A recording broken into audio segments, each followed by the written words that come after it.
अस्सलामुअलैकुम dear student, this is Mohammad Ajmal ji. तो students, इस लेक्चर के अंदर हम डिस्कस करेंगे क्लास 9 मैथमेटिक्स की रिव्यू एक्सरसाइज 1।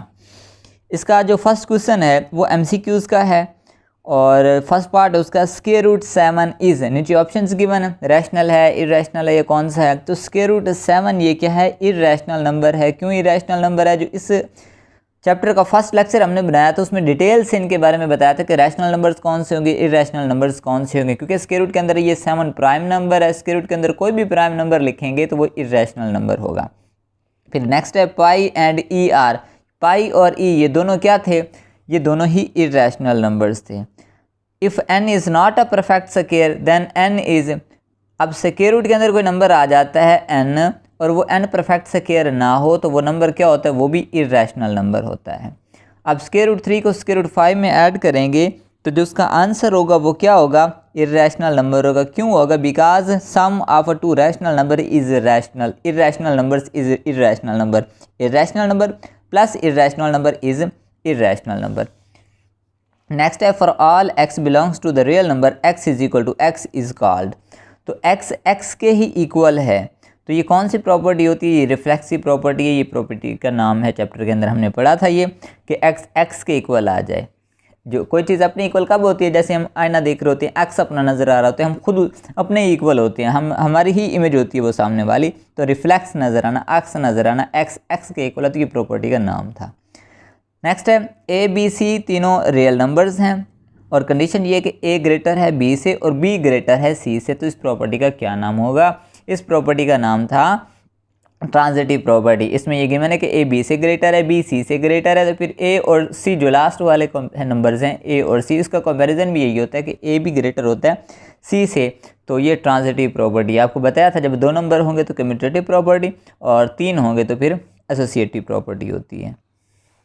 नेक्स्ट हमारे पास जो क्वेश्चन है वो है तो एमसीक्यूज का, लेकिन इसको सॉल्व करने से इसका आंसर मिलता है। क्वेश्चन ये था कि 2 raise to power x multiply by 8 raise to power x is equal to 64 के देन x विल बी। तो x की वैल्यू क्या होगी?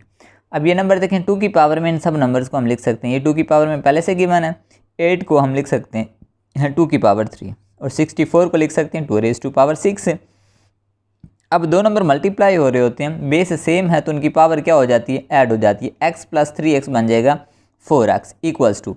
अब 2 नंबर इक्वल हैं, जब उनकी बेस इक्वल है तो उनकी पावर भी इक्वल होती है। पावर को पावर के इक्वल रख दिया, 4 को इधर लेके गए डिवाइड कर दे, 2 के टेबल पे हो गए कट, तो x का आंसर आ जाएगा 3/2। नेक्स्ट देखें जी एमसीक्यूज हमारे पास क्या है। नेक्स्ट एमसीक्यूज है हमारे पास, let A B belongs to R. Real numbers हैं, ए बी के इक्वल है और बी ए के इक्वल है। तो इस प्रॉपर्टी का क्या नाम था? सिमेट्रिक प्रॉपर्टी था। सॉरी, अभी जो लास्ट में आपको बताया लेक्चर के अंदर कि ट्रांजिटिव प्रॉपर्टी में 3 नंबर होंगे, सिमेट्रिक के अंदर 2 नंबर्स होंगे। जो कम्यूटेटिव वाला बताया वो यूनियन और इंटरसेक्शन वाले जो होते हैं ऑपरेशंस होते हैं उन पे हम अप्लाई करते हैं। इधर रियल नंबर की बात करते हैं, जब 2 नंबर होंगे तो सिमेट्रिक प्रॉपर्टी, 3 नंबर के दरमियान रिलेशन देख रहे होते हैं तो वो ट्रांजिटिव प्रॉपर्टी होती है। ए बी के इक्वल, बी ए के इक्वल, तो ये सिमेट्रिक प्रॉपर्टी होती है। नेक्स्ट क्वेश्चन था, उसको सॉल्व करने से इसका एमसीक्यूज का आंसर मिलेगा। स्क्वायर रूट के अंदर 75 है और इस रूट के अंदर जो क्या है 27 है। तो 75 को हम लिख सकते हैं 25 मल्टीप्लाई बाई 3 और 27 को लिख सकते हैं 9 मल्टीप्लाई बाई 3। फैक्टर बना लिए तो ये बन जाएगा हमारे पास 25 किसका स्क्वायर होता है? 5 का होता है। ये बाहर आ जाएगा तो इधर से 9 बाहर आ जाएगा, 3 हो जाएगा। अब ये भी स्क्वायर रूट 3 के अंदर, ये भी स्क्वायर रूट 3 के अंदर है। ये 5 हैं, ये 8 हैं, 5 प्लस 3 8 टाइम्स स्क्वायर रूट 8, तो ये ऑप्शन बनेगा। तो नेक्स्ट एमसीक्यूज देखिए हमारे पास कौन सा है। नेक्स्ट एमसीक्यूज है प्रोडक्ट ऑफ। इसको प्रोडक्ट करने से क्या आंसर मिलेगा? तो मल्टीप्लाई करने के लिए एक तो हर एक नंबर को आप मल्टीप्लाई कर सकते हैं, वरना ये डायरेक्ट फार्मूला बन रहा है कि ए प्लस बी ए माइनस बी, तो वो बनेगा ए स्क्वायर माइनस बी स्क्वायर। पहले टर्म का स्क्वायर माइनस लगा के दूसरी टर्म का स्क्वायर। 3 का स्क्वायर 9, ये स्क्वायर स्क्वायर रूट से कट जाएगी, 5 आ जाएगा, इनको माइनस कर देंगे। अब ये जो 4 है, इस 4 के बारे में बताएंगे कि ये रैशनल है या फिर इरेशनल है। ये नंबर रैशनल है क्योंकि इसे पी और क्यू फॉर्म में राइट कर सकते हैं। उन्होंने यहाँ पे पूछा था कि इसकी जो प्रोडक्ट है बताएं, ये रैशनल होगी या फिर इरेशनल होगी। तो इसके जो प्रोडक्ट है वो रैशनल नंबर आती है। जो क्वेश्चन नंबर 2 है स्टूडेंट्स, इसके अंदर बिल्कुल इजी से क्वेश्चन है। ABC के वैल्यू गिवन है और वेरीफाई करने के लेफ्ट और राइट साइड का आंसर इक्वल आएगा। वेरीफाई यही करना है कि इधर पहले हमें पता है ब्रैकेट वाले को सॉल्व करते हैं, जो उसका आंसर आ जाता है फिर बार वाले से मल्टीप्लाई कर देंगे, बार वाले के साथ फिर ऑपरेशन अप्लाई करेंगे। इसमें ABC की वैल्यू देखें दोनों तरफ हमने पुट कर दी, जहाँ पर ABC था सारी जगह उसकी वैल्यू पुट कर दी। इधर यही करना है कि पहले ब्रैकेट वाले को सॉल्व किया, ब्रैकेट वाले को सॉल्व करने के लिए क्या करेंगे, इनका LCM लेंगे। LCM ले लिया, LCM लेने के बाद जो आंसर है उसको बाहर मल्टीप्लाई कर दिया। कोई कट होता है तो कट कर देंगे, वरना उसको वैसे लिख देंगे। देखें इनको ये 46 इससे कट होता था, ये से कट होता था, कट करना है तो कट कर दें, वरना इसको वैसे भी हम राइट कर सकते हैं। तो ये कट गया, इधर से ये भी कट गया, इधर से आंसर आ गया हमारे पास। और ये साइड देखें कैसे सॉल्व कर रहे हैं, ये पहले आपस में मल्टीप्लाई हो रहे हैं, AC से मल्टीप्लाई हो रहा है। मल्टीप्लाई करने के बाद जो इनका आंसर बनेगा उनको हमने प्लस करना है। इनको पहले हमने मल्टीप्लाई किया, ये 3 से 3 कट हो जाएगा और ये बन जाएगा 5/2 प्लस इधर से आ जाएगा 7 मल्टीप्लाई बाई 3 21, 2 को 10 से 5 से मल्टीप्लाई किया तो आंसर आ गया 10। इसका भी LCM ले लिया, LCM आ गया 10/46। जो लेफ्ट साइड थी इसका भी आंसर 46/10 आ रहा था, लेकिन इधर 3 को असल में हमने कट कर दिया था 3 के टेबल पे, 3 1 3 5 3 10, ये 46/5 मल्टीप्लाई बाई 2 10 आ गए थे हमारे पास। तो इधर से इसको सॉल्व किया, इसका आंसर भी वही आ गया। तो लेफ्ट और राइट साइड इक्वल आ गई। आगे कट करना है तो ठीक है, कट नहीं करते तो 46/10। हमने ये प्रूव करना था कि लेफ्ट और राइट साइड का आंसर एक जैसा आना चाहिए, तो दोनों का आंसर एक जैसा आ गया। अब नेक्स्ट देखें, उसके अंदर भी यही करना है। इसके अंदर ये है कि A को B में ऐड करें, फिर C से मल्टीप्लाई करें, AC को मल्टीप्लाई करो, BC को मल्टीप्लाई करो, फिर उनको सम करना है। दोनों साइड पे ABC की वैल्यू पुट कर दी है। पहले ब्रैकेट वाले का LCM ले लिया, जो इधर से आंसर आ गया उसको मल्टीप्लाई कर दिया। मल्टीप्लाई करने के बाद ये आंसर आ गया। इधर पहले इन दोनों को मल्टीप्लाई कर दिया, इसको भी मल्टीप्लाई कर दिया। जो इसका आंसर आ गया है उनका आपस में LCM ले लेंगे। जो इधर कट होगा तो कट कर देंगे, जैसे ये 5 कट होता था कट कर दिया, और कट करने के बाद बाकी जो रह जाएगा इसका हम ले लेंगे LCM। LCM लेने के बाद देखें लेफ्ट और राइट साइड दोनों साइड के आ गई हैं इक्वल, तो ये प्रूव हो गया। नेक्स्ट क्वेश्चन नंबर 3 है, ये क्वेश्चन नंबर 2 की तरह ही है स्टूडेंट्स। ABC की वैल्यू बताई हुई है और इसके साथ ये बता दें कि एसोसिएटिव वेरीफाई करना है हमने। Associative property of real number with respect to addition भी करना है, विद रिस्पेक्ट टू मल्टीप्लिकेशन भी करना है। उधर तो बता दिया था ना कि वैल्यूज़ को A × B + C इसकी चीज़ को इक्वल आना चाहिए। अब इसके अंदर सिर्फ नाम बता दिया प्रॉपर्टी का, ये वाली प्रॉपर्टी आपने वेरीफाई करनी है। तो ये जो प्रॉपर्टी का नाम बता रहे हैं ये हमें खुद याद होनी चाहिए। उसके अंदर हम वैल्यू पुट करके बाकी जो लेफ्ट और राइट साइड इक्वल आ जाएगी। तो पहली प्रॉपर्टी के एसोसिएटिव प्रॉपर्टी को हमने प्रूव करवाना है, विद रिस्पेक्ट टू एडिशन भी करना है, मल्टीप्लिकेशन भी करना है। तो पहले हम करें associative property with respect to addition. वो प्रॉपर्टी क्या होती है वो हमें याद होनी चाहिए, वो है A + B + C is equal to A + B × C। तो पहले ब्रैकेट वाले के अंदर वैल्यू पुट करके ब्रैकेट वाले को सॉल्व कर लिया, फिर जो है बाहर वाले से उसको ऐड कर देंगे। देखें पहले ब्रैकेट वाले को सॉल्व किया, LCM ले लिया, बाहर वाले से फिर ऐड कर दिया। ऐड करने के बाद ये फाइनल आंसर आ गया। और इसकी राइट साइड में भी ये किया, ABC की वैल्यू मल्टीप्लाई वैल्यूज पुट कर दी हैं। इधर पहले ब्रैकेट वाले को सॉल्व किया, फिर बाहर वाले के साथ सॉल्व कर लिया। तो इधर से भी देखें लेफ्ट और राइट साइड इक्वल आ जाएगी। तो मेन चीज़ यही है कि प्रॉपर्टी का हमें नाम याद होना चाहिए। अब एडिशन के लिहाज से देखा था, अब हम मल्टीप्लिकेशन के लिहाज से देख रहे हैं। Associative property with respect to multiplication क्या होगी, वो प्रॉपर्टी ये होती है। तो इधर भी ABC की वैल्यू पुट कर दी। देखें ABC की वैल्यू पुट करने के बाद इनको आपस में कर लेंगे हम सॉल्व। ये पहले आपस में सॉल्व हो गए, फिर जो आंसर है बाहर वाले से भी मल्टीप्लाई कर दिया। इधर पहले इस ब्रैकेट वाले को सॉल्व किया, जो इधर का आंसर आ गया उसको बाहर वाले से मल्टीप्लाई कर दिया। ये ऐसे हो रहा है कि ये कट जाता है, 2 और 4 आपस में कट गए थे, तो 5 को 2 से मल्टीप्लाई कर दिया, 3 को 1 से मल्टीप्लाई कर दिया। सॉल्व करने के बाद इधर देखें लेफ्ट और राइट साइड का इसका आंसर भी इक्वल आएगा।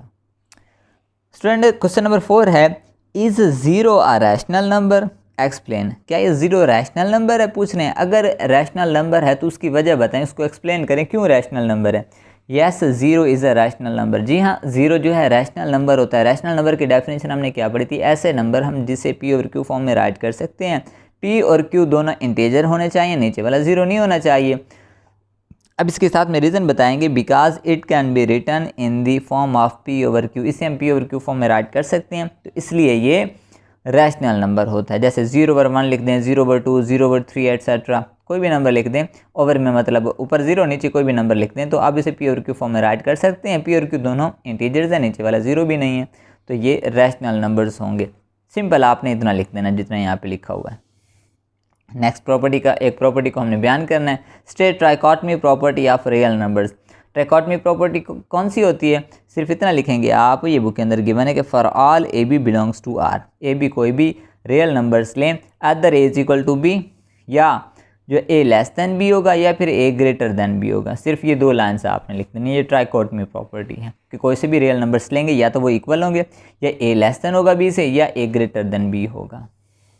नेक्स्ट क्वेश्चन नंबर 6 एक्सरसाइज के अंदर भी हमने ये क्वेश्चन किया था, find the 2 rational numbers between 4 and 5। 4 और 5 दोनों रैशनल नंबर्स हैं, इनके बिटवीन 2 और रैशनल नंबर हमने बताने हैं। तो याद करने के लिए आपको ये समझाया भी था कि there are infinite rational numbers between 4 and 5। ऐसा नहीं है कि ये 2 ही होंगे या चंद होंगे, 4 और 5 के दरमियान इन्फिनाइट रैशनल नंबर्स लाई करते हैं, लेकिन हमने सिर्फ 2 बताने हैं। और साथ में ये भी बता दिया कि average of any 2 rational number will always be a rational number between them.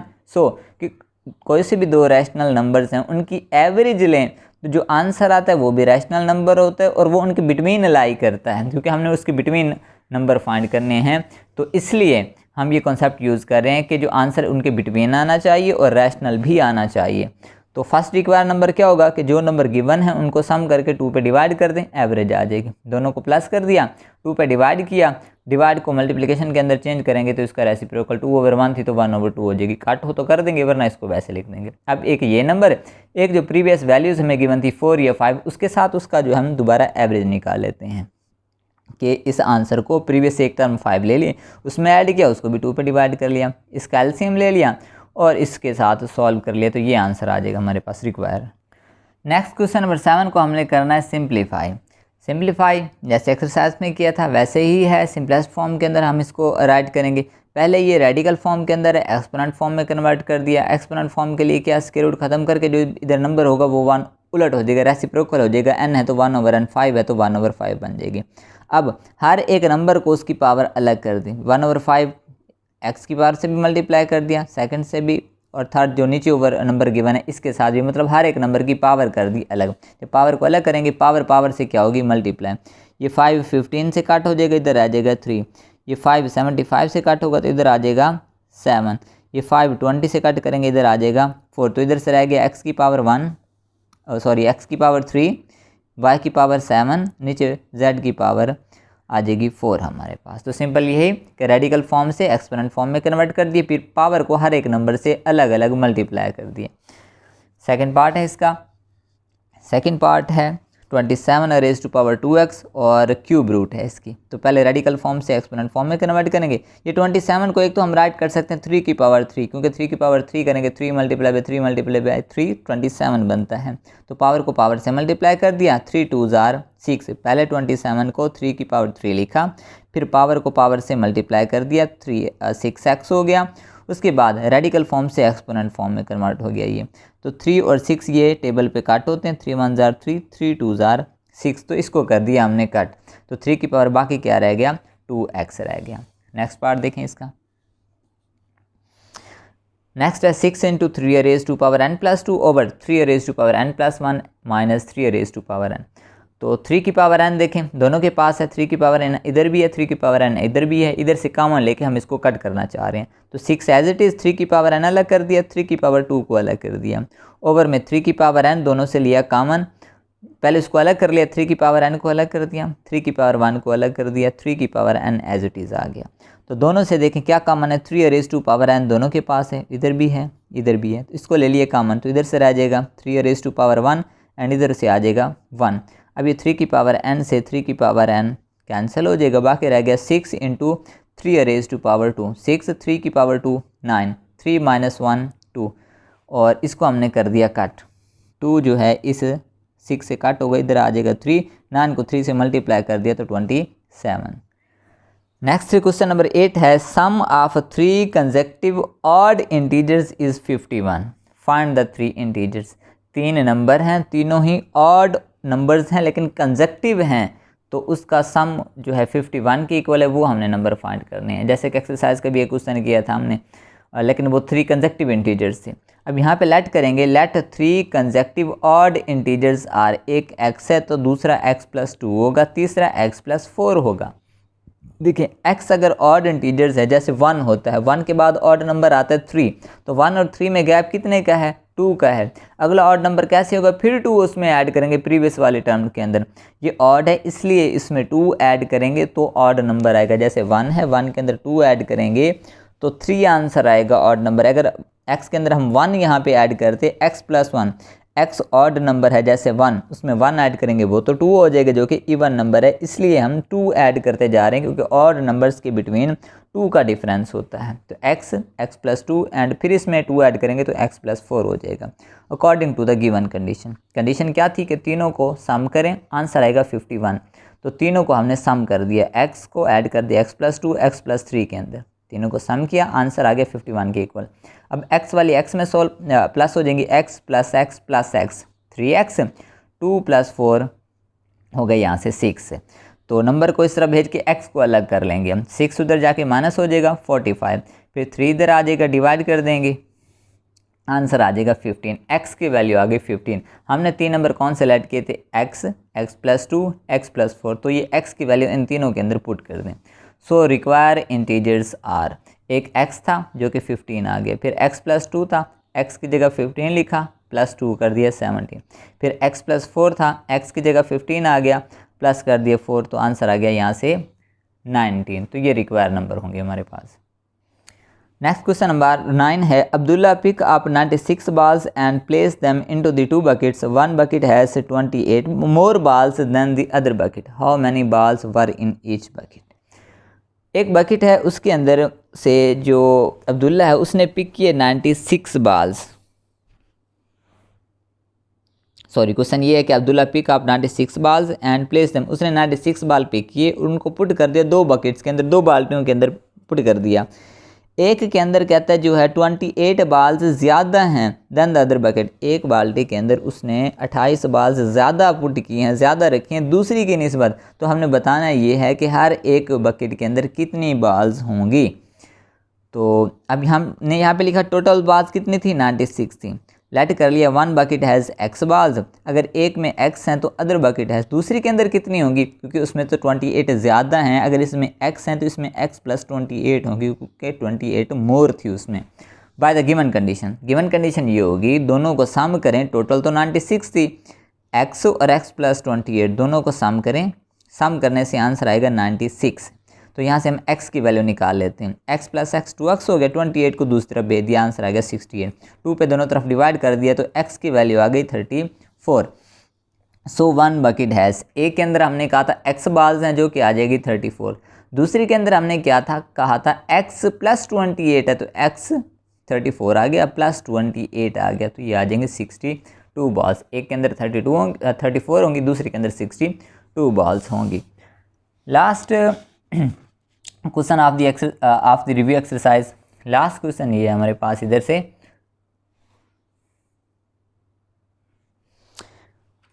Salma invested 350,000 in a bank, Salma ने एक बैंक के अंदर 3,50,000 इन्वेस्ट किए, which paid simple profit at the rate of, जो उससे प्रॉफिट मिलता है मुनाफा बैंक उसे देती है 7 and 1/4% होती है, पर एनम सालाना देती है। आफ्टर 2 years, 2 साल बाद रेट वाज इंक्रीज ज़्यादा हो जाता है टू 8%, पर एनम सालाना उसको 8% मिलता है। Find the amount she had at the end of 7 years, तो 7 साल के एंड पे उसे कितनी कीमत मिलेगी। क्वेश्चन ये है कि सलमा ने एक बैंक में 3,50,000 इन्वेस्ट किए, उसे जो सालाना मुनाफा मिलता है वो इस रेट के साथ मिलता है 7 and 1/4%।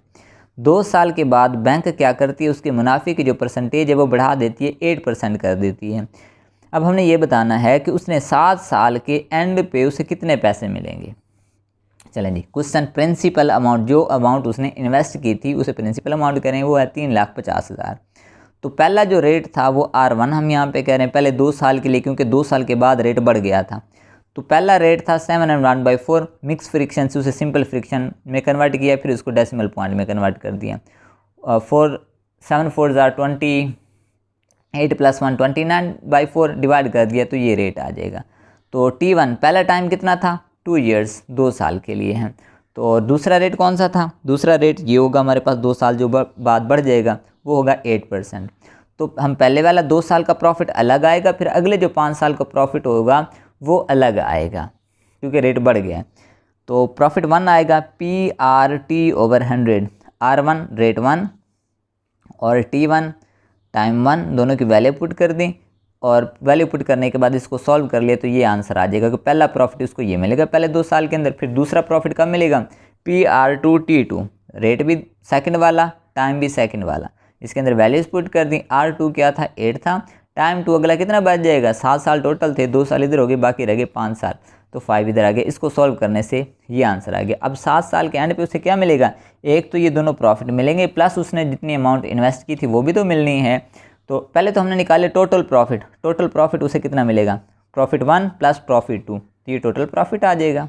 उसके बाद total amount she had at the end of 7 year, 7 साल के एंड पे उसे कितनी रकम मिलेगी, एक तो उसने पैसे जो इन्वेस्ट किए थे प्रिंसिपल अमाउंट थी वो मिलेगी, प्लस उसका जो प्रॉफिट बनेगा वो भी उसको मिलेगा। प्रिंसिपल अमाउंट 3,50,000 थी और उसका जो टोटल प्रॉफिट हो जाएगा 1,90,750, तो ये उसमें ऐड कर देंगे तो 7 साल के एंड पे उसे ये जो है वैल्यू मिलेगी 5,40,750। तो स्टूडेंट यहाँ तक अगर आपको कोई क्वेश्चन हो, कोई क्वेश्चन समझ नहीं आया, किसी को एक्सप्लेन दूसरे तरीके से करना है या यहाँ पे मिस्टेक है, तो आप लास्ट में कमेंट में बताएंगे और चैनल को लाजमी सब्सक्राइब कीजिएगा। Thank you.